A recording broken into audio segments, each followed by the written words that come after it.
Ma'am, BJP जिन जिन राज्यों पर अभी पावर पर है, उन उन राज्यों पर हम देख रहे हैं कि किस तरीके से बांगालियों को बांग्लादेशी कहकर आक्रमण किया जा रहा है। और उसी के साथ अमित मालवीय ये भी कह रहे हैं कि बांग्ला नामक कोई भाषा ही नहीं है। क्या कहें? अमित मालवीय थोड़ी देर ये और कह दें, उनको बंगाल की जनता कैसे उनके साथ सबक सिखाएगी, उनको ये उनको पता चल जाएगा। लेकिन मैं आपसे ये कहना चाहती हूँ कि जो सेंटिमेंट बंगाल के खिलाफ बनाने का काम बीजेपी ने किया है, वो कितना बड़ा पाप है। बंगाल जो क्रांति की भूमि है, जहां से बड़ी बड़ी कुरीतियों का समाधान निकाला गया, चाहे वो सती प्रथा हो या विडोरी मैरिज हो, एजुकेशन का रेनेसा यहां से शुरू हुआ। बांग्ला भाषियों को आपने बांग्लादेशी घोषित कर दिया पूरे देश में। बांग्ला भाषी होना और बांग्लादेशी होना, इसमें कितना बड़ा अंतर है, शायद ये बीजेपी समझती नहीं है। बीजेपी वाले प्रचार करने आ रहे हैं, उनको यही नहीं पता तुम मुझे खून दो मैं तुम्हें आजादी दूंगा।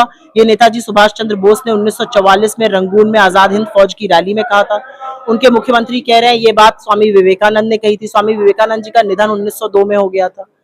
उनकी महिला नेत्री आ रही है, हमारे भी बहुत मतभेद हैं तृणमूल के साथ, लेकिन हम उनके मुख्यमंत्री को कभी भी तू तड़ाक की भाषा नहीं करते हैं। नई नई सांसद बनी है कंगना जी, वो तू तड़ाक करके बात कर रही हैं, ए दीदी करके गुंडागर्दी अमित शाह कर रहे हैं। मुझे लगता है कि बंगाल का चुनाव जब हो रहा है तो बंगाल बीजेपी को अपने खिलाफ माहौल बनाने के लिए, अपने खिलाफ जहर घोलने के लिए सबक जरूर सिखाएगा। मैम, आखिरी सवाल आपसे।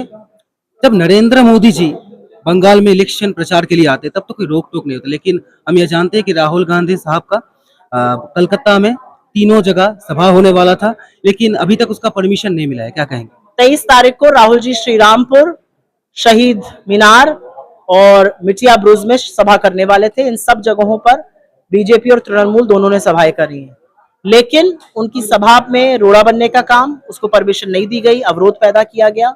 ऐसा क्यों किया जा रहा है? चुनाव आयोग, बीजेपी, टीएमसी किस बात से डरती है कि राहुल जी आएंगे, कलई और खोलेंगे, उनकी विफलताओं का पर्दाफाश और करेंगे, बताएंगे कि कैसे एसआईआर अलोकतांत्रिक है। तो आए, राहुल जी को सुने, क्योंकि राहुल जी इस देश के युवाओं की आवाज है, राहुल जी इस देश के लोगों की आवाज है। नरेंद्र मोदी आकर यहाँ पर झालमुड़ी खाने का ढोंग करते हैं और बगल में ही मणिपुर चले जाएं, वहां पर महिलाओं की टोल है, वो नहीं करेंगे। राहुल जी को आप जितना रोकेंगे उतना ज्यादा जनता उनको सुनना चाहेगी।